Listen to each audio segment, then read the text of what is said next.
Welcome back to Revise and Resubmit, the podcast that takes, those really dense academic papers and makes them surprisingly interesting. I'm Pavlov. And I'm Nikita. You know that feeling, right? Early stage entrepreneurship. Yeah.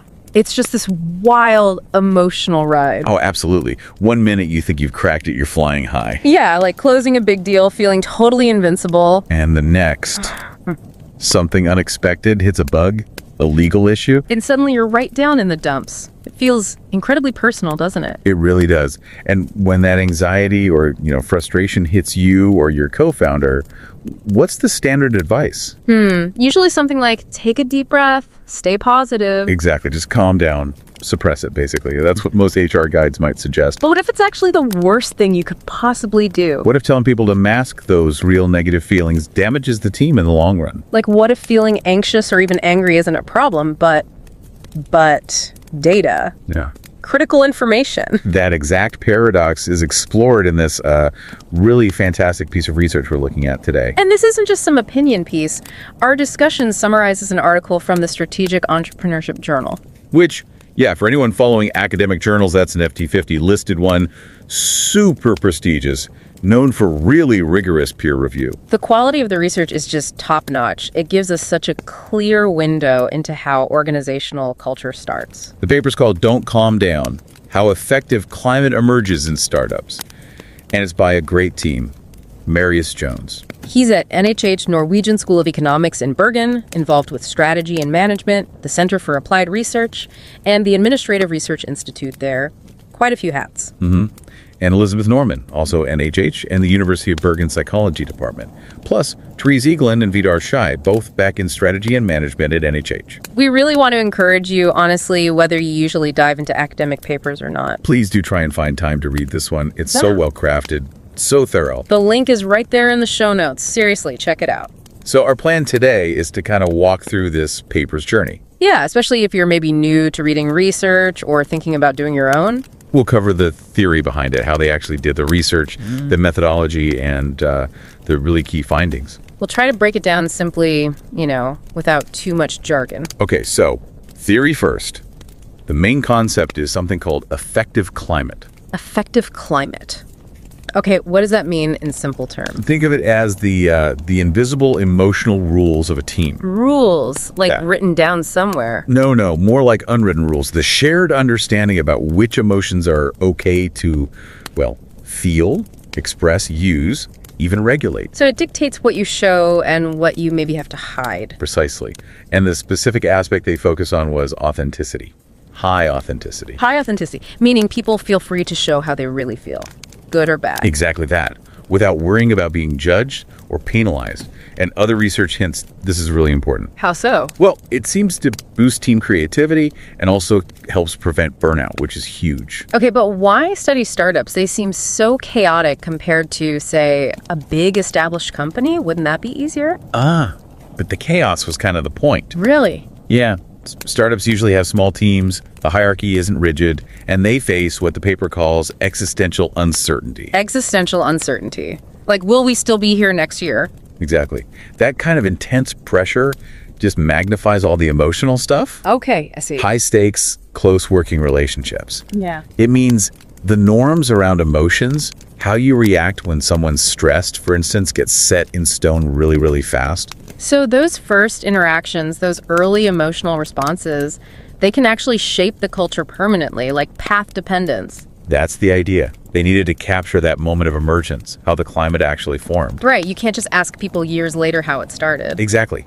They drew on an existing framework, Ashforth and Humphrey's work, which suggests these climates emerge from a mix of top-down things. Like the leader's attitude towards emotions. Yeah, leadership, manager attitudes, and bottom-up things. Peer interactions. Day-to-day stuff. Peer interactions, specific emotional events that happen.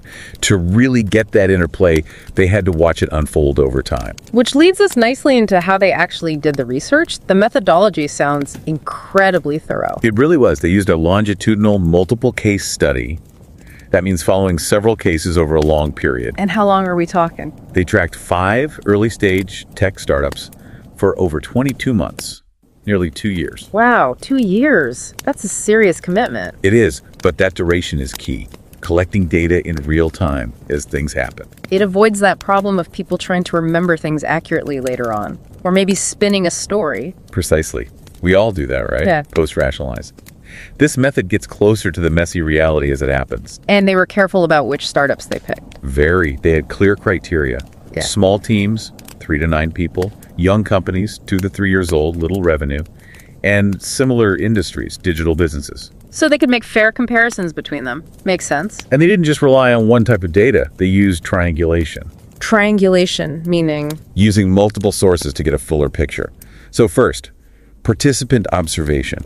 The researcher actually spent time with the teams. Yep, 240 hours embedded with them, observing meetings, coffee breaks, the everyday stuff. Like being a fly on the wall for almost 2 years. Incredible. It gives you insights you just can't get from interviews alone.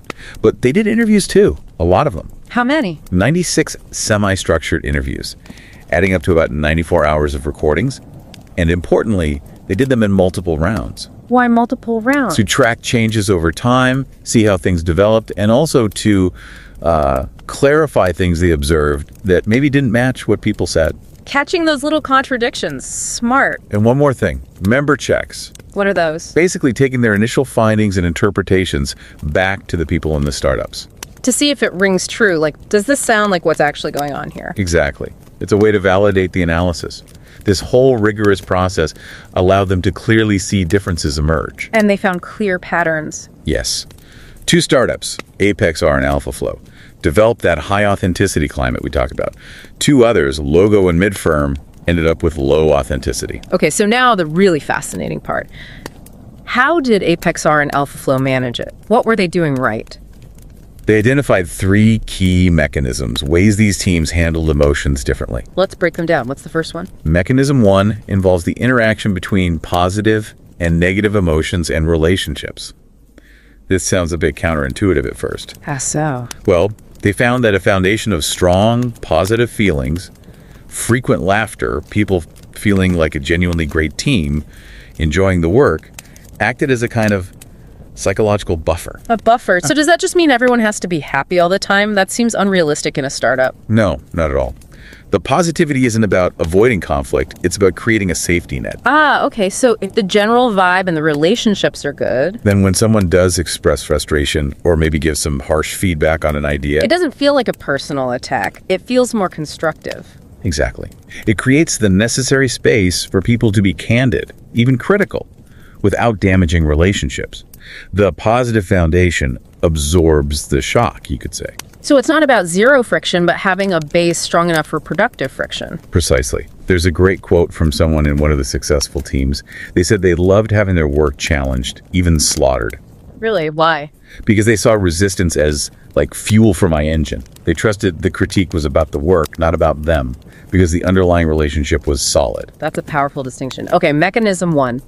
Positive foundation enables negative expression. What's mechanism 2? Mechanism 2 introduces a concept they call constructive meta-emotions. Meta emotions. You mentioned this earlier. Emotions about emotion. Yes, your thoughts and feelings about your own emotions or about someone else's. And the key here is constructive. So having helpful thoughts about difficult feelings. Right. This was often driven by the founders or managers in the successful startups like ApexR and AlphaFlow. They didn't see negative feelings, anxiety, frustration as failures to be stamped out, What did they see them as? as potentially valuable, Yeah. as sources of information or even motivation. Okay, hang on. Isn't there a risk there? If you encourage frustration, don't you just get a team that complains all the time and nothing gets done? That's the crucial difference. It's not about just letting people vent endlessly. It's about recognizing the signal within the emotion. The signal. Yes.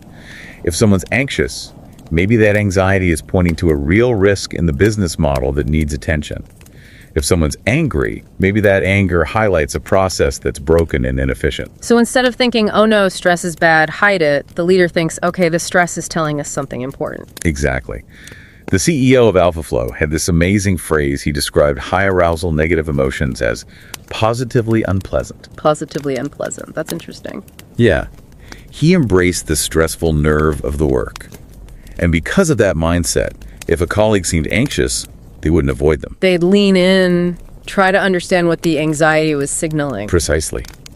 Because they believed that feeling held a clue to fixing an underlying problem. That changes everything about how you'd react, which leads perfectly into mechanism 3, right? Emotional validation and problem solving. Yes. So when someone did express a negative emotion in these high authenticity teams, the response had two parts. Okay, what were they? First, emotional validation, acknowledging the feeling, taking it seriously, not dismissing it. So not, oh, don't worry about it, but okay, I hear you're frustrated. Right. And then immediately the second part, problem solving, focused on the root cause of the feeling, not the feeling itself. Got it. So the emotion is the alarm bell. And the response is to find and fix the fire that set off the alarm. Right, not just turn off the bell. Exactly. There's that great example with the COO of ApexR. A team member calls really upset saying, I am really pissed off now. And the COO didn't say, calm down. Nope. Didn't tell him to breathe. Didn't try to soothe the anger directly. Instead, they dug into why. And found the cause. And found it was a symptom of recurring problems with project management and budgeting. So they tackled that. They fixed the process that was causing the anger. That's what the researchers term problem-focused coping. The negative emotion became useful. It triggered a necessary fix. It validated expressing the feeling. Okay, those three mechanisms together paint a clear picture for high authenticity. Now, what about the flip side? The teams that failed logo and midfirm, what went wrong there? Well, fundamentally, they lack those constructive meta-emotions, especially among managers. They didn't see the value in negative feelings. Pretty much. They failed to grasp the informational content. Remember that manager who disliked the HR stuff? Didn't want to ask people how they felt? Yeah, just wanted people to focus on tasks. That attitude sets the tone. So when negative emotions did surface, They weren't met with validation. worse, they were often met with invalidation, maybe defensiveness. People were told to suck it up, be positive, don't bring problems, bring solutions, but without creating the space to even identify the problem first. Ouch. That sends a very clear message. Instantly, people learn very quickly. Speaking up about frustration is unwelcome, maybe even risky for their position. So they stop. They just internalize it. Exactly. They keep the frustrations and anxieties inside until, as the paper puts it, they build up and boil over. And because that crucial information isn't being shared, The team can't collectively see the problems, let alone solve them. the broken processes just stay broken. Yes, the inefficiencies persist because the negative feelings that would normally signal them are suppressed. And then things get worse. How so? The lack of open communication led to cliques forming, subgroups. Like managers only talking to each other, or frustrated employees sticking together. Yeah, exactly that. Like the trio of unhappy employees mentioned in the study, this just fractured the teams even more, blocking any chance of collective problem solving. And the consequences were severe. Absolutely. For Logo, these unresolved issues that built up frustrations, it ultimately contributed to the company failing, ending operations. Wow. So suppressing emotions wasn't just bad for morale, it was an existential threat. It seems so. This research really challenges our ideas about strong leadership, doesn't it? Yeah. It's not about being stoic or forcing positivity. It's about being emotionally intelligent, receptive to all the data, even the uncomfortable stuff. Exactly. So for you listening, if you're building a team or part of one now, these mechanisms give a pretty clear playbook. Right. Let's summarize those 3 rules for high authenticity. First, consciously build that foundation of positive affect and strong, trusting relationships. That's your safety net. Okay, the buffer zone. Second, Adopt constructive meta-emotions. See negative feelings in yourself or others as potentially valuable signals. Information, it's motivation. like look past the feeling to what it might be telling you. Got it. And third, When someone does express frustration or anxiety, validate it first. Acknowledge it. Then, pivot immediately to problem-focused coping. Fix the root cause. don't just try to smooth over the feeling. Solve the problem behind the feeling. That's the core message. These negative emotions, your anger, your anxiety, they carry vital information about things that aren't working right. Dysfunctional routines, broken processes, And if you suppress those signals, you guarantee those problems will just continue, maybe fester. which, as we saw with Logo, can have disastrous consequences. And it highlights that path dependency again. How your team first responds to stress and frustration. That sets the pattern. Validation or invalidation. Those early reactions become baked into the culture. They become self-reinforcing norms. the tone you set early on really does tend to stick. So that leaves us with a really important question for you to think about. In your team, your venture right now, what crucial information might be getting lost? What insights are being suppressed because people feel they have to just calm down or stay positive? What critical problems might be hiding in plain sight, simply because the emotional alarms have been silenced? And don't forget to subscribe to Revise and Resubmit on Spotify and Apple Podcasts. Until next time, keep those minds curious, keep questioning, and keep revising and resubmitting.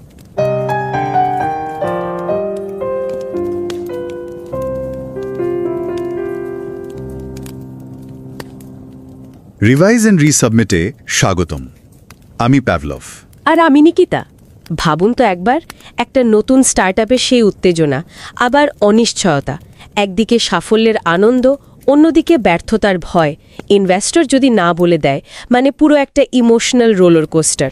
ঠিক।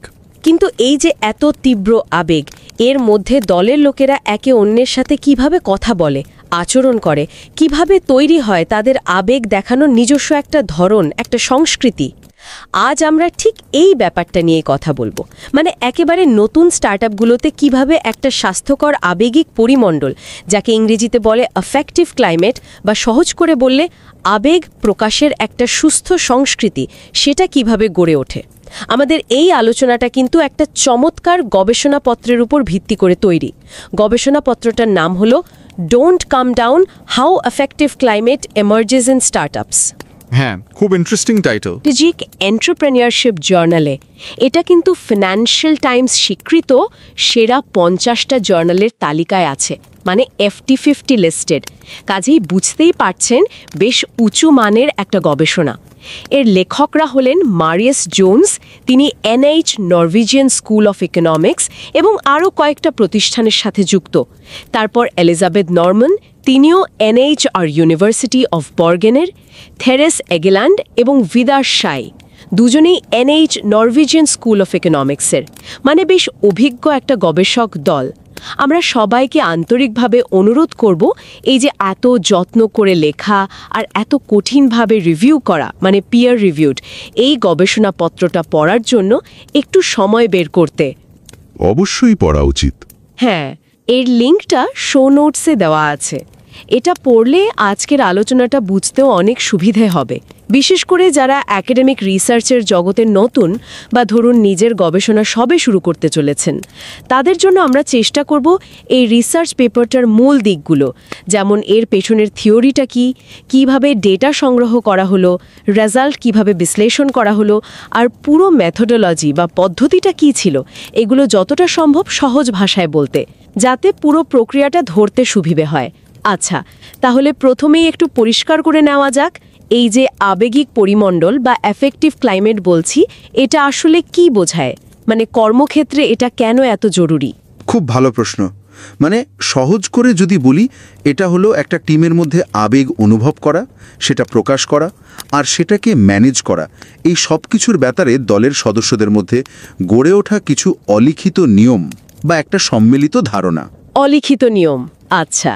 হ্যাঁ, মানে টিমের মধ্যে কোন ধরনের আবেগ দেখানো ঠিক মনে করা হয়, কোনটা ঠিক না, বা ধরুন কেউ আবেগ দেখালে অন্যরা কিভাবে রিয়্যাক্ট করবে, এই সব কিছুর একটা অলিখিত বোঝাপড়া আর কি। এর গুরুত্ব কিন্তু অনেক। একটা ভালো স্বাস্থ্যকর আবেগিক পরিমণ্ডল যেমন টিমের ক্রিয়েটিভিটি বাড়াতে পারে, কর্মীদের কাজে মন বসাতে সাহায্য করে, তেমনি একটা অসুস্থ পরিবেশ কিন্তু মানসিক চাপ বাড়ায়, এমনকি বার্ন আউটের দিকেও ঠেলে দিতে পারে। একটা থিওরি আছে, অ্যাফেক্ট অ্যাজ ইনফরমেশন বলে। Affect as information? হ্যাঁ, মানে আমাদের আবেগগুলো আসলে আমাদের চারপাশের অবস্থা সম্পর্কে জরুরি তথ্য বা সিগন্যাল দেয়।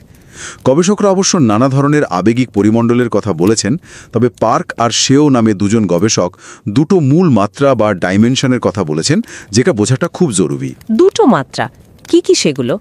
একটা হলো সত্যতা বা অথেন্টিসিটি, মানে দলের সদস্যরা তাদের আসল বা খাঁটি আবেগ, সেটা ভালো হোক বা খারাপ, কতটা স্বাধীনভাবে খোলাখুলিভাবে প্রকাশ করতে উৎসাহিত বোধ করেন, মানে মন খুলে কথা বলতে পারেন কি না। আচ্ছা, অথেন্টিসিটি। আর দ্বিতীয়টা হলো ব্যালেন্স বা ভ্যালেন্স, মানে প্রতিষ্ঠানে কোন ধরনের আবেগ বেশি মূল্যবান বা বেশি গ্রহণযোগ্য বলে মনে করা হয়। ইতিবাচক আবেগ যেমন আনন্দ, উৎসাহ, নাকি নেতিবাচক আবেগ যেমন হতাশা, উদ্বেগ, রাগ। ও আচ্ছা, ভ্যালেন্স মানে কোন আবেগটা বেশি গুরুত্ব পায়? ঠিক। এর মধ্যে আবার যে পরিমণ্ডলে উচ্চ সত্যতা থাকে, মানে হাই অথেন্টিসিটি ক্লাইমেট, যেখানে কর্মীরা তাদের মনের আসল অনুভূতিটা সহজে প্রকাশ করতে পারেন, চেপে রাখতে হয় না, সেটা কিন্তু সৃজনশীলতা বাড়াতে আর বার্নআউট কমাতে খুব সাহায্য করে বলে মনে করা হয়। বুঝলাম, কিন্তু স্টার্টআপের ক্ষেত্রেই বা এটা নিয়ে গবেষণা কেন জরুরি? মানে বড় কোম্পানির চেয়ে এখানে কি পরিস্থিতিটা আলাদা? অবশ্যই আলাদা, আর এখানেই কিন্তু গবেষণাটার মূল ফোকাস। স্টার্টআপগুলোর পরিবেশটাই বেশ অন্যরকম। সাধারণত টিম ছোট হয়, পরিস্থিতি খুব দ্রুত পাল্টাতে থাকে, আর ভবিষ্যৎ নিয়ে একটা চরম অনিশ্চয়তা কাজ করে। ও খুব তীব্রভাবে নকরে হয়। মানে সাফল্যের চরম আনন্দ যেমন থাকে, তেমনি ব্যর্থতার গভীর হতাশা বা ধরুন ইনভেস্টমেন্ট না পাওয়ার উদ্বেগ, এগুলো থাকে। আর যেহেতু টিম ছোট আর সবাই খুব কাছাকাছি থেকে কাজ করে, তাই আবেগ দেখানোর নিয়মকানুন বা কালচারটাও খুব তাড়াতাড়ি তৈরি হয়ে যায়। আর এই কালচারটা কিন্তু পুরো টিমের ভবিষ্যতের ওপর বিরাট প্রভাব ফেলে। ঠিক, কিন্তু মজার ব্যাপার হলো এই টপিকটা নিয়ে বড় প্রতিষ্ঠিত কোম্পানিগুলো নিয়ে যতটা গবেষণা হয়েছে, স্টার্টআপ নিয়ে তুলনামূলকভাবে কম হয়েছে। তাই এই গবেষণার মূল প্রশ্নটাই ছিল, একেবারে নতুন সদ্য তৈরি হওয়া স্টার্টআপগুলোতে এই আবেগিক পরিমণ্ডল বা আবেগ প্রকাশের সংস্কৃতিটা ঠিক কিভাবে গড়ে ওঠে, কোন জিনিসগুলো এটাকে প্রভাবিত করে। দারুণ একটা প্রশ্ন। তাহলে গবেষকরা এর উত্তরটা খুঁজলেন কিভাবে? মানে যারা নতুন গবেষণা করছেন বা করতে চাইছেন, তাদের জন্য যদি পদ্ধতিটা একটু সহজ করে বলেন। অবশ্যই, গবেষকরা একটা বিশেষ পদ্ধতি ব্যবহার করেছেন, যাকে বলে লঙ্গিটিউডিনাল মাল্টিপল কেস স্টাডি। নামটা একটু খটমট লাগলেও ব্যাপারটা সোজা। হ্যাঁ, একটু বুঝিয়ে বলুন। লঙ্গিটিউডিনাল মানে হলো দীর্ঘ সময় ধরে পর্যবেক্ষণ করা, আর মাল্টিপল কেস স্টাডি মানে হলো তারা শুধু একটা স্টার্টআপকে দেখেননি, বরং একাধিক স্টার্টআপকে, এক্ষেত্রে 5টা টেকনোলজি ভিত্তিক স্টার্টআপকে একটা লম্বা সময় ধরে, প্রায় 22 মাস ধরে খুব কাছ থেকে দেখেছেন। ও, প্রায় 2 বছর। হ্যাঁ, আর সময়ের সাথে সাথে তাদের মধ্যে কি কি পরিবর্তন আসছে সেটা লক্ষ্য করেছেন। এটা অনেকটা একটা গল্পের শুরু থেকে শেষ পর্যন্ত ফলো করার মতো। আর তথ্য সংগ্রহের জন্য তারা শুধু একটা পদ্ধতির উপর ভরসা করেনি, বরং নানা দিক থেকে তথ্য জোগাড় করেছেন, যাতে ছবিটা পরিষ্কার হয়। যেমন 1 নম্বর, তারা করেছেন অংশগ্রহণকারী পর্যবেক্ষণ, পার্টিসিপেন্ট অবজারভেশন। মানে গবেষক নিজে ওই স্টার্টআপগুলোর প্রতিদিনের কাজের অংশ হয়ে গেছেন, তাদের মিটিংয়ে থেকেছেন, তাদের সাথে মিশেছেন, প্রায় 240 ঘন্টার মতো সময় কাটিয়েছেন সেখানে, আর খুঁটিনাটি বিষয়ে নোট নিয়েছেন। বাহ, একদম ভেতর থেকে দেখা আর কি। ঠিক। 2 নম্বর, তারা আধা কাঠামোগত সাক্ষাৎকার বা সেমি স্ট্রাকচার্ড ইন্টারভিউজ নিয়েছেন। মানে প্রত্যেকটা স্টার্টআপের সব সদস্যের সাথে একাধিকবার করে কথা বলেছেন। মোট 96টা ইন্টারভিউ, প্রায় 94 ঘন্টার রেকর্ডিং। এর মাধ্যমে তাদের অভিজ্ঞতা, তাদের অনুভূতি, আবেগ সামলানোর নিজস্ব উপায়গুলো, এগুলো খুব গভীরভাবে জানার চেষ্টা করেছেন। অনেক ডেটা তো। হ্যাঁ, আর 3 নম্বর, গবেষণার শেষের দিকে তারা নিজেদের পর্যবেক্ষণ আর প্রাথমিক বিশ্লেষণগুলো আবার ওই স্টার্টআপের লোকদের সামনে তুলে ধরেছেন। তাদের কাছ থেকে জেনে নিয়েছেন যে গবেষকদের বোঝাটা ঠিক আছে কিনা। একে বলে সদস্য যাচাই বা মেম্বার চেকস। আচ্ছা, মানে ক্রস চেক করে নেওয়া। একদম। এই যে বিভিন্ন উৎস থেকে তথ্য নেওয়া, মানে যাকে বলে ট্রায়াঙ্গুলেশন। হ্যাঁ হ্যাঁ, ট্রায়াঙ্গুলেশন। এটার ফলে গবেষণার ফলাফলটা অনেক বেশি নির্ভরযোগ্য আর নির্ভুল হয়েছে। তথ্য তো অনেক জোগাড় হলো, এরপর এগুলোকে বিশ্লেষণ করলেন কিভাবে? এত সব ইন্টারভিউ, নোটস, এখান থেকে মূল সিদ্ধান্তে পৌঁছালেন কি করে? বললে তারা প্রথমে সব ইন্টারভিউ আর ফিল্ড নোট থেকে আবেগ সম্পর্কিত যে কথাগুলো বা ঘটনাগুলো আছে সেগুলোকে আলাদা করেছেন। আচ্ছা। যেমন কখন কর্মীরা পজিটিভ আবেগ দেখাচ্ছেন, আনন্দ, উৎসাহ, কখন নেগেটিভ আবেগ, হতাশা, রাগ, অন্যরা তখন কিভাবে রিয়্যাক্ট করছে বা কিভাবে সেই আবেগটা সামলানো হচ্ছে। এই সব ঘটনা বা উদাহরণগুলোকে তারা কোডিং করেছেন, মানে একরকম ট্যাগ বা লেবেল দিয়েছেন। আচ্ছা। এরপর তারা ওই যে পার্কার সিওর থিওরির কথা বললাম না, হ্যাঁ, অথেন্টিসিটি আর ভ্যালেন্স, ঠিক সেই থিওরি অনুযায়ী স্টার্টআপগুলোকে সত্যতা বা অথেন্টিসিটি মাত্রার ভিত্তিতে ভাগ করেছেন। মানে কোন স্টার্টআপে কর্মীরা তাদের আসল আবেগ বেশি প্রকাশ করতে পারছে আর কোনটায় কম। তারা দেখলেন 2টো স্টার্টআপ যাদের কোড নেম দেয়া হয়েছে এপেক্স আর আলফা ফ্লো, সেখানে বেশ উচ্চ মাত্রার অথেন্টিসিটি তৈরি হয়েছে। মানে কর্মীরা বেশ খোলামেলাভাবে নিজেদের ফিলিং শেয়ার করতে পারতেন।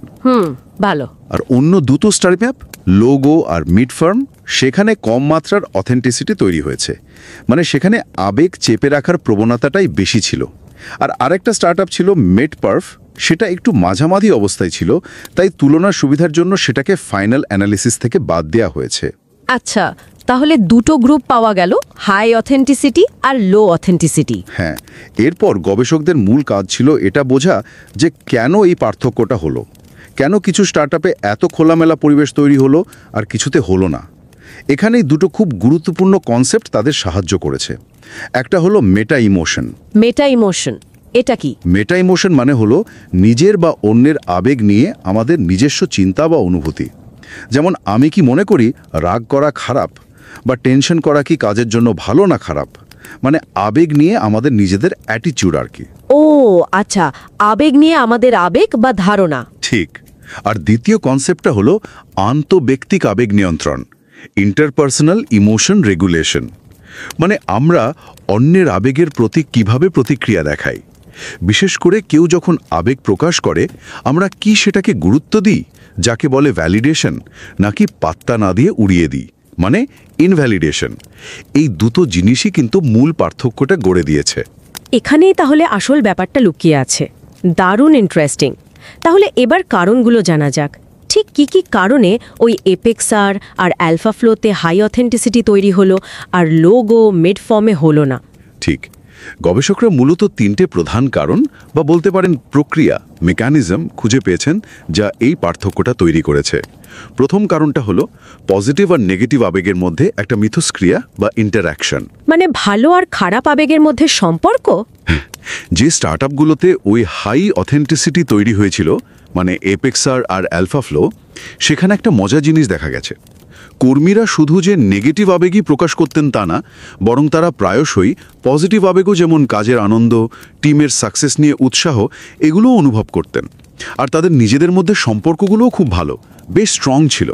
আচ্ছা, গবেষকরা বলছেন এই যে একটা পজিটিভ পরিবেশ, এই ভালো সম্পর্ক, এটাই আসলে নেগেটিভ আবেগ, যেমন ধরুন হতাশা, উদ্বেগ, এমনকি রাগ প্রকাশ করার জন্য একটা সেফ স্পেস বা নিরাপদ আশ্রয় তৈরি করেছিল। ইন্টারেস্টিং।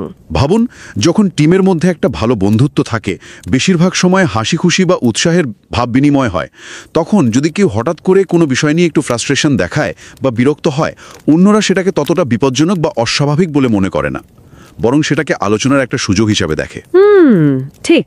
যেমন অ্যালফা ফ্লোর একজন সদস্য বলেছিলেন যে যেহেতু কাজটা করতে তাদের মজাই লাগে, তাই মাঝে মাঝে যে ইমোশনাল আপস অ্যান্ড ডাউনস হয় সেটা সহ্য করা বা প্রকাশ করাটা সহজ হয়ে যায়। এপেক্সালের সিইও নিজেও বলতেন যে তিনি বিরক্ত হলে সেটা চেপে রাখেন না, বরং কনস্ট্রাকটিভলি, মানে গঠনমূলকভাবে সেটা প্রকাশ করেন। আর অন্য গ্রুপে লো অথেন্টিসিটির ক্ষেত্রে ঠিকের উল্টোটা। যে স্টার্টআপগুলোতে, মানে লোগো আর মিড ফার্মে এই পজিটিভ ভাইব বা ভালো সম্পর্কটা কম ছিল, সেখানে কর্মীরা তাদের নেগেটিভ ফিলিংসগুলো প্রকাশ করতে ভয় পেতেন বা লুকিয়ে রাখতেন। ভাবতেন এটা বললে হয়তো সম্পর্ক আরও খারাপ হবে, বা লোকে ভাববে আমি কাজ পারি না। তার মানে শুধু নেগেটিভ আবেগ সামলানোই সব না, পজিটিভ পরিবেশ তৈরি করাটাও খুব জরুরি। আচ্ছা, এবার দ্বিতীয় কারণটা শোনা যাক।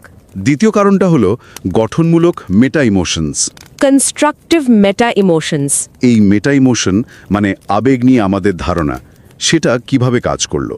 হ্যাঁ, গঠনমূলক মেটা ইমোশন বলতে বোঝায় নেগেটিভ আবেগগুলোকে, যেমন রাগ, ভয়, টেনশন, এগুলোকে খারাপ, অদরকারি বা এড়িয়ে চলার মতো জিনিস না ভাবা, বরং সেগুলোকে মূল্যবান তথ্য বা এমনকি কাজের ইন্সপিরেশনের উৎস হিসেবে দেখা। নেগেটিভ আবেগকে ইন্সপিরেশন হিসেবে দেখা, এটা কিভাবে? মানে এই বিশ্বাসটা রাখা যে এই আপাত খারাপ আবেগগুলো আসলে কোনো না কোনো জরুরি মেসেজ দিচ্ছে, হয়তো কোনো সমস্যা আছে বা কিছু বদলানো দরকার, আর এগুলো আমাদের পরিস্থিতি বুঝতে বা সমাধান করতে সাহায্য করতে পারে। গবেষণায় দেখা গেল যে স্টার্টআপগুলোতে অ্যাপেক্সার আলফা ফ্লো ওই খোলামেলা পরিবেশটা তৈরি হয়েছিল, সেখানকার ফাউন্ডার আর ম্যানেজারদের মধ্যে এই গঠনমূলক মেটা ইমোশন বেশি ছিল। লিডারদের মধ্যে? হ্যাঁ, লিডারদের মধ্যে। তারা নিজেদের বা টিমের অন্য কারণ নেগেটিভ আবেগকে ভয় পেতেন না বা সেটাকে অস্বাভাবিক মনে করতেন না, বরং ভাবতেন এটা স্বাভাবিক আর কখনো কখনো এটা দরকারিও। ফলে যখন তারা দেখতেন টিমের কেউ স্ট্রেসে আছে বা হতাশ, তারা এড়িয়ে যেতেন না, বরং তার সাথে কথা বলতেন, কারণটা জানার চেষ্টা করতেন, ভাবতেন যে এই আবেগটা নিশ্চয়ই কোনো সমস্যার দিকে ইঙ্গিত করছে যেটা সমাধান করা দরকার। আচ্ছা। যেমন অ্যালফাফ্লোর সিইও এক ধরনের পজিটিভ ডিসকমফর্ট বা ইতিবাচক অস্বস্তির কথা বলতেন। তার মতে এটা স্টার্টআপ চালানোরই একটা অংশ এবং এটা নতুন কিছু করার জন্য দরকারি। এপেক্সারের সিইও বলতেন যে তিনি চ্যালেঞ্জ বা মতের অমিলকে ভয় পান না, বরং পছন্দ করেন, কারণ এটা থেকে নতুন আইডিয়া জন্মায়। বাহ, বেশ অন্যরকম দৃষ্টিভঙ্গি। ঠিক বিপরীতে যে স্টার্টআপগুলোতে লগো, মেটপারফ এ আবেগ চেপে রাখার সংস্কৃতি তৈরি হয়েছিল, সেখানকার লিডারদের মেটা ইমোশন ছিল অন্যরকম। যেমন লোগোর সিইও নিজেই বলতেন যে যখন তিনি খুব বেশি নেগেটিভ আবেগ ফিল করেন, তখন তার পুরো ব্যবসায়ী বন্ধ করে দিতে ইচ্ছে করে। সর্বনাশ। হ্যাঁ, মেটপারফের একজন ম্যানেজার তো সোজাসাপটা বলেই দিয়েছিলেন যে কর্মীদের পার্সোনাল ফিলিংস নিয়ে মাথা ঘামানো তার কাজ নয়। তাহলে তো কর্মীরা বলতেই চাইবে না কিছু। একদম।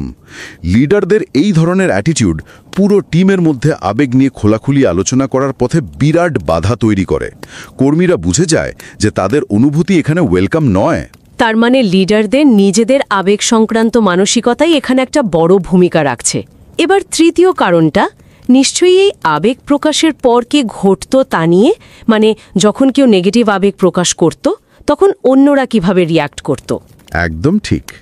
এইটাই সম্ভবত সবচেয়ে গুরুত্বপূর্ণ পার্থক্যটা গড়ে দিয়েছিল। তৃতীয় কারণটা হলো আন্তঃব্যক্তিক আবেগ নিয়ন্ত্রণ, আর বিশেষ করে এর দুটো দিক, আবেগিক বৈধতা, ভ্যালিডেশন, এবং সমস্যা সমাধান, প্রবলেম সলভিং। ভ্যালিডেশন আর প্রবলেম সলভিং। হ্যাঁ, ওই হাই অথেন্টিসিটি স্টার্টআপগুলোতে, মানে এপেক্সার আর অ্যালফাফ্লোতে, যখন কোনো কর্মী হতাশা, উদ্বেগ বা বিরক্তি প্রকাশ করতেন, তখন টিমের অন্য লোকেরা বা ম্যানেজাররা সেটাকে গুরুত্ব দিতেন, মনোযোগ দিয়ে শুনতেন, বোঝার চেষ্টা করতেন। তারা এটা বলতেন না যে আরে এতে মন খারাপ করার কি আছে, বা এত চাপ নিও না তো, বরং তারা হয়তো বলতেন বুঝতে পারছি তোমার খারাপ লাগছে, বা ব্যাপারটা সত্যিই চাপের। এই যে অন্যের অনুভূতিটাকে স্বীকার করা আর সেটাকে গুরুত্ব দেওয়া, একেই বলে আবেগিক বৈধতা বা ইমোশনাল ভ্যালিডেশন। মানে তার ফিলিংসটাকে অ্যাকনলেজ করা। শুধু তাই নয়, তারা এরপর একসাথে বসে সেই আবেগের পেছনের কারণটা বা সমস্যাটা খুঁজে বের করার চেষ্টা করতেন এবং তার সমাধানে অ্যাক্টিভলি কাজ করতেন। যেমন আলফাফ্লোতে কর্মীরা প্রায়ই একে অপরকে জিজ্ঞেস করতেন কিভাবে হেল্প করতে পারি, তারপর একসাথে বসে প্রবলেম সলভ করতেন, এমনকি কাজের প্রসেসও ইমপ্রুভ করতেন। এপেক্সারেও কর্মীরা আবেগ প্রকাশের পর সমস্যা সমাধানের দিকে বেশি ফোকাস করতেন। তার মানে শুধু শুনেই থেমে যেতেন না, সমাধানও করতেন। একদম। আর এই অভিজ্ঞতার ফলে কর্মীরা শিখতেন যে তাদের নেগেটিভ আবেগ প্রকাশ করাটা শুধু সেফই না, বরং ইউজফুলও হতে পারে, কারণ এতে সমস্যার সমাধান হয়, টিম হিসেবে তারা আরও শক্তিশালী হন, আর ভবিষ্যতে একই সমস্যা এড়ানো যায়। এটা একটা পজিটিভ ফিডব্যাক লুপ বা ইতিবাচক চক্র তৈরি করে। মানে আবেগ প্রকাশ, ভ্যালিডেশন পাওয়া, সমস্যা সমাধান, ভবিষ্যতে আরও বেশি করে আবেগ প্রকাশ করার সাহস পাওয়া। দারুণ একটা চক্র তো। হ্যাঁ। অন্যদিকে যে স্টার্টআপগুলোতে লোগো এবং মেটপারফ আবেগ চেপে রাখার সংস্কৃতি তৈরি হয়েছিল, সেখানে সিচুয়েশনটা ছিল ঠিক উল্টো। যখন কর্মীরা, বিশেষ করে ম্যানেজারদের কাছে তাদের হতাশা বা সমস্যার কথা বলতেন, তখন প্রায়শই তাদের কথা উড়িয়ে দেওয়া হতো, গুরুত্ব দেওয়া হতো না, মানে ইমোশনাল ইনভ্যালিডেশন। অথবা ম্যানেজাররা খুব ডিফেন্সিভ হয়ে যেতেন, আত্মরক্ষামূলক প্রতিক্রিয়া দেখাতেন, যেন কর্মীর অভিযোগটা আসলে ম্যানেজারের নিজের ব্যর্থতা। তাতে তো কর্মী আরও গুটিয়ে যাবে। ঠিক তাই। কর্মীরা ধীরে ধীরে নিজেদের গুটিয়ে নিতেন, মনে করতেন তাদের ফিলিংস প্রকাশ করে কোনো লাভ নেই, উল্টে হয়তো সম্পর্ক খারাপ হবে বা বকা খেতে হবে। তারা আবেগ প্রকাশ করাই বন্ধ করে দিতেন। এতে প্রবলেম সলভ তো হতোই না, বরং অসন্তোষ ভেতরে ভেতরে জমতে থাকতো। এর একটা খুব খারাপ রেজাল্ট হলো এই স্টার্টআপগুলোতে উপদল বা সাবগ্রুপ তৈরি হতে শুরু করে। কর্মীরা হয়তো ম্যানেজারদের সাথে খোলাখুলি কথা বলতেন না, কিন্তু নিজেদের মধ্যে বা ছোট ছোট গ্রুপে ভাগ হয়ে গসিপ করতেন, অসন্তোষ নিয়ে আলোচনা করতেন, যা টিমের মধ্যে বিভেদ আরও বাড়িয়ে দিত। এটা তো খুব কমন সমস্যা। হ্যাঁ, এটা একটা নেগেটিভ ফিডব্যাক লুপ বা নেতিবাচক চক্র তৈরি করে। মানে আবেগ প্রকাশ, অগ্রাহ্য হওয়া বা ইনভ্যালিডেশন, আবেগ চেপে রাখা, সমস্যার বৃদ্ধি, টিমের মধ্যে বিভেদ, আবেগিক পরিমণ্ডলের আরও অবনতি। শেষ পর্যন্ত এটা ওই স্টার্টআপগুলোর অগ্রগতিকেও মারাত্মকভাবে ব্যাহত করে। গবেষণায় দেখা গেছে লোগো একসময় বন্ধই হয়ে যায়, আর মেডপারফ থেকেও অনেকে চাকরি ছেড়ে চলে যান। পুরো বিষয়টা দারুণভাবে স্পষ্ট হলো। তাহলে এই গবেষণা থেকে একজন নতুন গবেষক অথবা একজন স্টার্টআপ প্রতিষ্ঠাতা, তাদের জন্য মূল শেখার বিষয়গুলো কি যদি একটু গুছিয়ে বলা যায়। অবশ্যই কয়েকটা মূল শিক্ষা বা টেকঅ্যাওয়ে আমরা নিতে পারি। প্রথমত, স্টার্টআপে একটা সুস্থ আবেগিক পরিবেশ তৈরির জন্য শুধু নেগেটিভ আবেগ দমন করার চেষ্টা করলেই হবে না, বরং একটা শক্তিশালী পজিটিভ পরিবেশ আর ভালো আন্তঃব্যক্তিক সম্পর্ক তৈরি করাটা খুব জরুরি। কারণ এটাই নেগেটিভ আবেগ নিরাপদে প্রকাশ করার আর সামলানোর পথটা তৈরি করে দেয়। ঠিক, পজিটিভটাই আসলে নেগেটিভকে জায়গা করে দেয়। দ্বিতীয়ত, আবেগ নিয়ে আমাদের নিজেদের ধারণা মানে মেটা ইমোশন, বিশেষ করে স্টার্টআপের লিডার বা ফাউন্ডারদের ধারণা পুরো টিমের আবেগ প্রকাশের কালচারকে দারুণভাবে প্রভাবিত করে। নেগেটিভ আবেগকে শত্রু বা দুর্বলতা না ভেবে সেগুলোকে দরকারি তথ্য বা পরিবর্তনের সিগন্যাল হিসাবে দেখার মানসিকতা তৈরি করতে হবে লিডারদের। লিডারদের ভূমিকাটা খুব বড়। তৃতীয়ত, অন্যের আবেগ, বিশেষ করে নেগেটিভ আবেগ মন দিয়ে শোনা, সেটাকে গুরুত্ব দেওয়া, ভ্যালিডেশন, আর তারপর সেই আবেগের পেছনের কারণ বা সমস্যা সমাধানে একসাথে কাজ করা, এটাই একটা সুস্থ আর খোলামেলা আবেগিক পরিমণ্ডল তৈরির চাবিকাঠি। শুধু সহানুভূতি দেখালেই চলবে না, প্রবলেম সলভিংয়েও এগিয়ে আসতে হবে। Validation plus problem solving. একদম। আর চতুর্থত, নেগেটিভ আবেগগুলো আসলে মূল্যবান ডেটা বা তথ্য বহন করে। কর্মীদের হতাশা, উদ্বেগ বা বিরক্তি, এগুলো হয়তো টিমের ভেতরের কোনো সমস্যা, কাজের পদ্ধতির কোনো ভুল বা অন্য কোনো বাধার দিকে ইঙ্গিত করছে। এগুলোকে ইগনোর না করে কাজে লাগালে টিম হিসেবে শেখা এবং উন্নতি করা সম্ভব। তাই প্র্যাকটিক্যাল দিক থেকে দেখলে স্টার্টআপ ফাউন্ডারদের উচিত শুরু থেকেই খুব সচেতনভাবে একটা পজিটিভ, সাপোর্টিভ আর বিশ্বস্ততার পরিবেশ তৈরি করার চেষ্টা করা। নিজেদের আর টিমের অন্যদের আবেগ সম্পর্কে সচেতন হওয়া জরুরি। আর সবচেয়ে গুরুত্বপূর্ণ হলো, যখন কেউ আবেগ প্রকাশ করে তখন সেটাকে গুরুত্ব দিয়ে শুনে সমস্যার সমাধানের দিকে ফোকাস করা দরকার। তাহলে আজকের আলোচনা থেকে আমরা পরিষ্কারভাবে বুঝলাম, স্টার্টআপের মতো একটা অনিশ্চিত আর চাপের পরিবেশে একটা সুস্থ, খোলামেলা আবেগিক পরিমণ্ডল কিন্তু এমনি তৈরি হয় না। এটাকে খুব কনসিয়াসলি যত্ন নিয়ে গড়ে তুলতে হয়, যেখানে পজিটিভ আবেগের পাশাপাশি নেগেটিভ আবেগগুলোকেও ঠিকমতো অ্যাকসেপ্ট করার আর ব্যবহার করার সুযোগ থাকে। এখানে একটা বিষয় কিন্তু ভাবার মতো। হয়তো স্টার্টআপ লিডারদের জন্য সবচেয়ে বড় চ্যালেঞ্জ শুধু বিজনেস মডেল ঠিক করা বা ফান্ডিং জোগাড় করা নয়, বরং কোম্পানির ভেতরের এই খুব সূক্ষ্ম আর জটিল আবেগিক ইকোসিস্টেমটা ম্যানেজ করা। ইমোশনাল ইকোসিস্টেম, ঠিক। এই গবেষণায় আমরা দেখলাম কিভাবে স্বাভাবিকভাবে এই পরিমণ্ডলটা গড়ে ওঠে বা ওঠে না। কিন্তু যদি শুরু থেকেই খুব সচেতনভাবে এই ইমোশনাল অথেন্টিসিটিকে গুরুত্ব দিয়ে একটা স্টার্টআপ ডিজাইন করা হয়, যেখানে এই বিষয়গুলো নিয়ে রেগুলার কথা হয়, হয়তো ট্রেনিংও দেওয়া হয়, তাহলে সেটা কি দীর্ঘমেয়াদে ওই স্টার্টআপের টিকে থাকা, কর্মীদের ধরে রাখা আর নতুন কিছু করার ক্ষমতার ওপর আরও গভীর, আরও পজিটিভ প্রভাব ফেলতে পারে? এটা নিয়ে কিন্তু আরও ভাবা যেতে পারে। নিঃসন্দেহে ব্যাপারটা নিয়ে আরও গভীরভাবে জানতে হলে অবশ্যই মূল গবেষণাপত্রটি পড়ে দেখতে হবে। লিংক বরাবরের মতোই শো নোটসে দেওয়া আছে।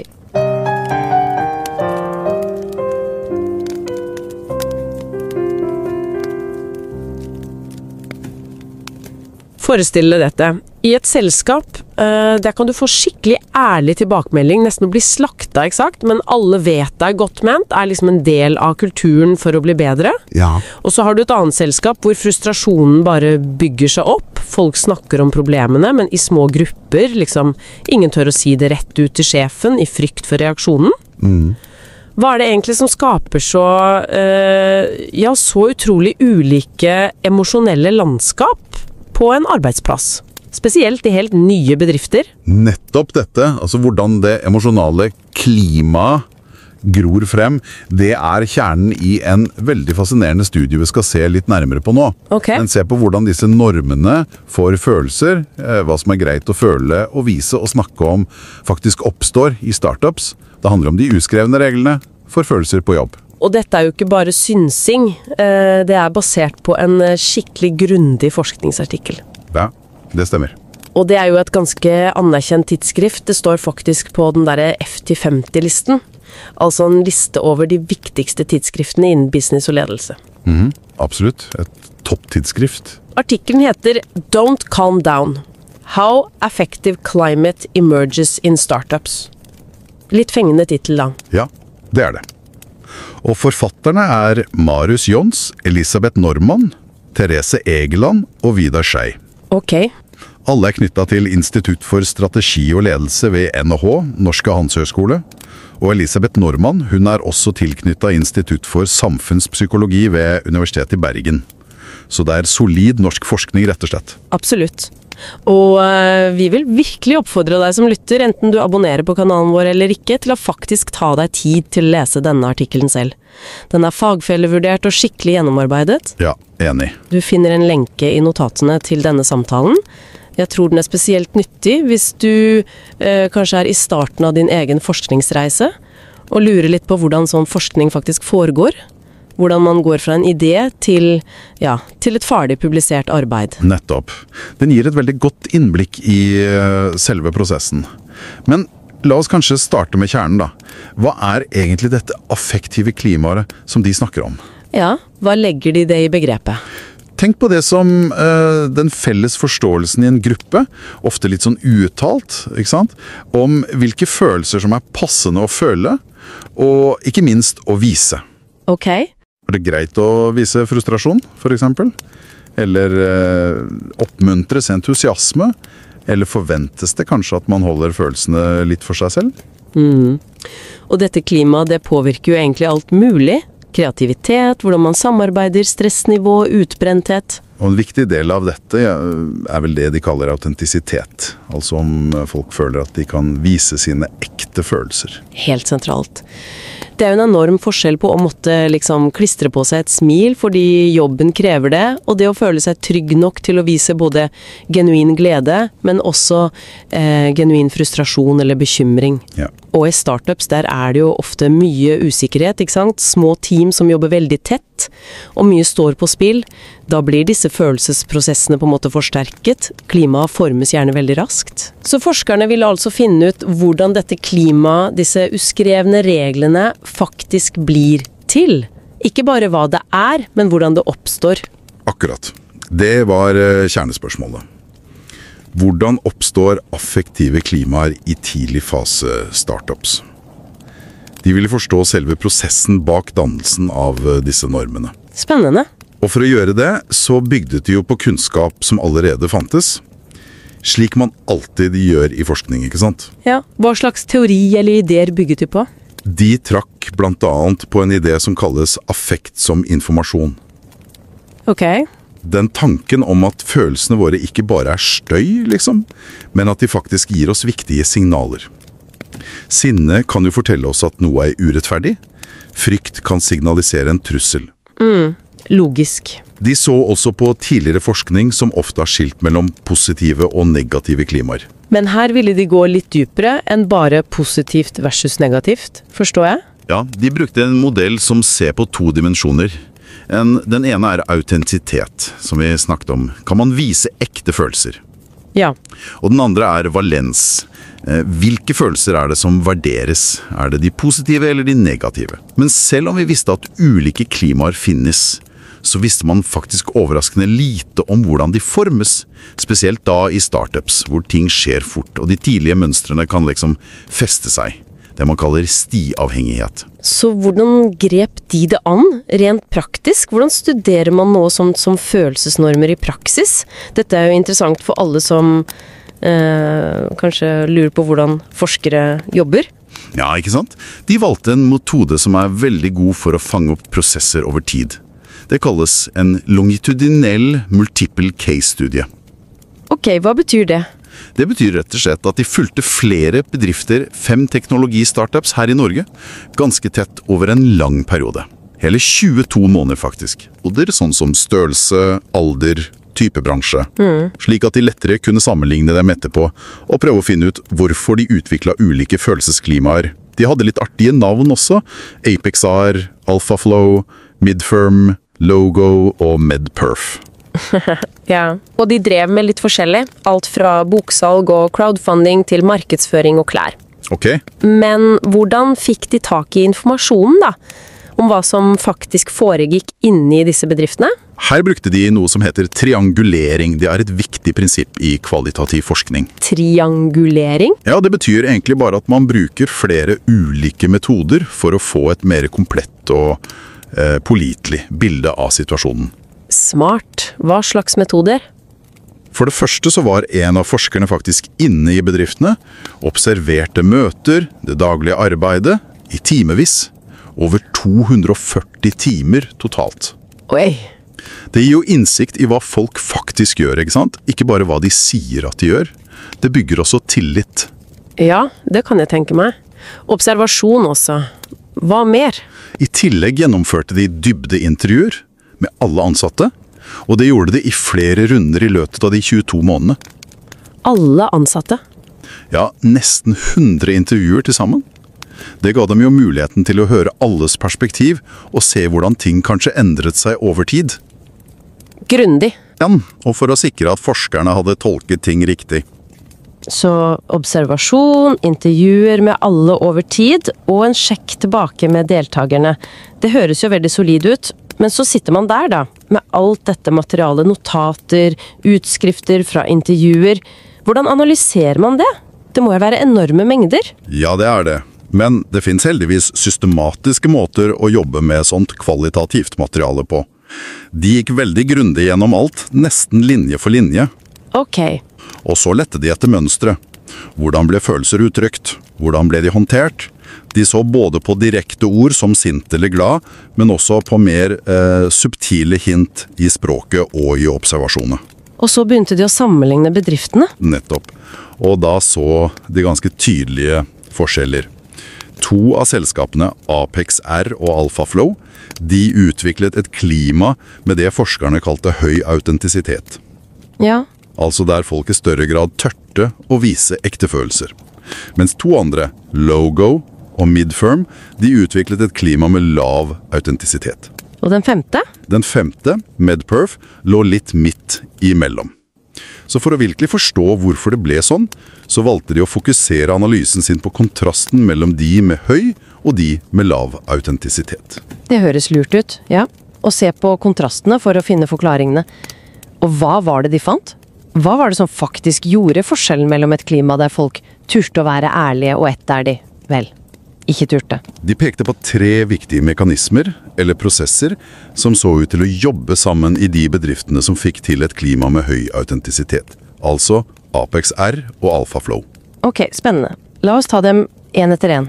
Hva var den første? I Apex og AlphaFlow, der var det mer glede, mer entusiasme, mer humor i hverdagen. Folk beskrev sterke, gode bånd til kollegene sine. En i Apexere sa det så fint at det var supergøy uansett, fordi de er bare sånne folk, veldig positive. Så en god stemning, rett og slett. Men hvorfor var akkurat det viktig for å kunne vise ekte følelser, også de vanskelige? Forskerne tolket det som at denne positive grunnmuren skapte en slags psykologisk trygghet. Aha. Når relasjonene var gode og stemningen stort sett var positiv, så føltes det mindre risikabelt å ta opp noe negativt. Man forventet liksom å bli møtt med forståelse, ikke med avvisning. Det skapte et rom for å være ærlig, på en måte. Så en positiv base er viktig, men det var vel mer enn det. Hva var den andre mekanismen de fant? Det andre var noe de kalte konstruktive metaemosjoner, spesielt hos lederne. Metaemosjoner? Det hørtes litt avansert ut. Ja, det høres kanskje litt teknisk ut, men metaemosjoner handler egentlig bare om hva vi tenker og føler om følelser. Både våre egne og andres følelser. Ok. Så det handler ikke bare om å være frustrert, for eksempel, men om hva du tenker om det å være frustrert, eller om andres frustrasjon. Nettopp. Og i Apexar og AlphaFlow, der hadde lederne oftere et konstruktivt syn på negative følelser. Konstruktivt? Ja, de så på frustrasjon eller stress eller usikkerhet, ikke bare som noe negativt som måtte fjernes, men som potensielt nyttige signaler. Interessant. Kanskje et tegn på at noe måtte endres, eller til og med som en kilde til energi eller læring. En leder i AlphaFlow kalte jo gründerlivet for positivt ubehagelig, mens en i Apexar sa noe sånn som «Jeg presterer best når jeg opplever litt ubehag». Så de så en verdi i det vonde, på en måte? Og hvordan påvirket det synet klimaet da?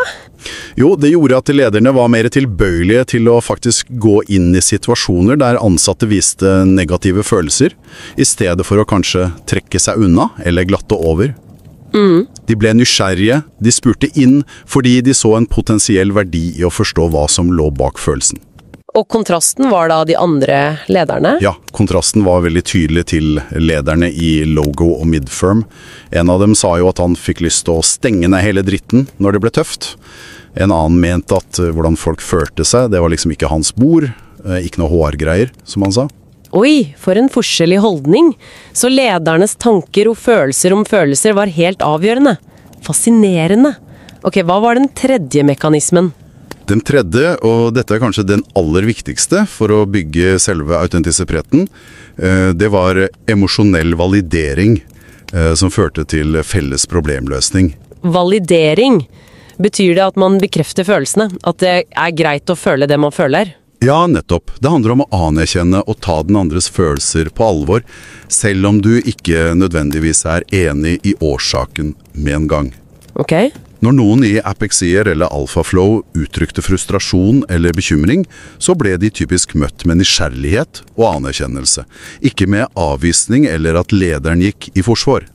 En leder kunne for eksempel spørre, «Ok, fortell mer. Trenger du noe fra oss? Hvordan kan vi hjelpe?» Og hva skjedde da når følelsene ble møtt på den måten? Da åpnet det seg et rom for å snakke om årsakene bak følelsene. Man gikk liksom fra bare konstatere «du er sint» til å undersøke «hvorfor er du sint?» og «hva kan vi faktisk gjøre med det?» Så det førte til handling? Ja, det gjorde det mulig å gå over i felles problemløsning. Teamet tok tak i roten til problemet sammen, enten det handlet om arbeidsprosesser som ikke funket, uklare rollefordeling eller vanskelige kunder. AlphaFlow-teamet beskrev det jo som å gå i krigsmodus sammen for å løse ting. Og en sa, vi lærer gjennom angst. Det høres ut som en veldig sunn dynamikk. Man tør å si fra, man blir tatt på alvor, problemet blir faktisk adressert, og da blir det kanskje enda tryggere å si fra neste gang. Helt riktig. Det ble en positiv spiral som bare forsterket det autentiske klimaet. Folk erfarte rett og slett at det var trygt og til og med produktivt å dele vanskelige følelser. Og i de andre selskapene da, Logo og Midfirm, der var det motsatt. Invalidering. Der så de dessverre oftere det motsatte, invalidering. Når ansatte tok opp problemer eller uttrykte frustrasjon, så ble de kanskje møtt med forsvar eller bagatellisering, eller at mederne rett og slett overkjørte dem, som en i Medperf beskrev det. Huff. Og resultatet av det? Resultatet var jo ganske forutsigbart. Folk sluttet å ta opp ting med ledelsen. Problemene ble liggende der, uløst. Frustrasjonen bygde seg opp. Og så dannet det seg subgrupper, små klikker som snakket sammen i smug, liksom. Det er aldri et godt tegn. Nei, det gikk jo utover både samarbeidet og resultatene. Logo måtte til slutt legge ned hele sjappa.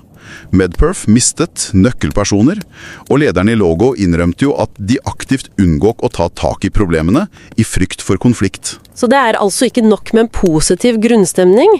Måten man håndterer det negative, det ubehagelige, det ser ut til å være helt avgjørende for om folk tør å være seg selv på jobb. Nettopp. Det er samspillet som er nøkkelen her. Den positive atmosfære og de gode relasjonene, det var mekanisme 1, og ledernes konstruktive syn på følelser, mekanisme 2, de legger på en måte grunnlaget. Ja. Men det er den aktive håndteringen av negativitet gjennom validering og felles problemløsning, mekanisme 3, som virkelig bygger og vedlikeholder et genuint autentisk klima. Det viser jo at negative følelser ikke bare er en byrde, men faktisk kan være en verdifull kilde til informasjon og forbedring hvis man tør å ta tak i dem sammen. Dette gir jo noen veldig konkrete pekepinner. Ikke bare for startups, men egentlig for alle team og alle ledere, vil jeg tro. Absolutt. Og for deg som lytter, og kanskje er ny innen forskning, så viser jo denne studien også noen interessante ting om selve forskningsprosessen. Hvordan forskere jobber. Ja, det gjør den, absolutt. For det første viser den hvordan teori utvikles gradvis. Ikke sant? Forskerne startet jo også på bar bakke. De brukte eksisterende modeller og rammeverk. Men samtidig så brukte de jo det de fant ut i bedriftene til å justere og videreutvikle teoriene. For eksempel ved å løfte frem hvor viktig dette med metaemosjoner er, og samspillet mellom det positive og det negative. Det er en sånn vekselvirkning mellom teori og data, som er veldig vanlig. Og når det gjelder metodene de brukte, hva kan vi lære der? Vel, studien er et kjempegodt eksempel på styrken ved å følge folk over tid, altså longitudinelt. Det nødvendig for å forstå prosesser, ikke sant? Ikke bare ta et øyeblikksbilde. Nettopp. Den viser jo også verdien av triangulering, og bruke flere metoder, som observasjon og intervjuer. Det gir et mye rikere og mer troverdig bilde enn om man bare hadde brukt én metode alene. Ja, og selv om det enorme mengder med data i sånne studier, så viser den jo at systematisk analyse gjør det mulig å finne klare mønstre og komme fram til noen hovedfunn.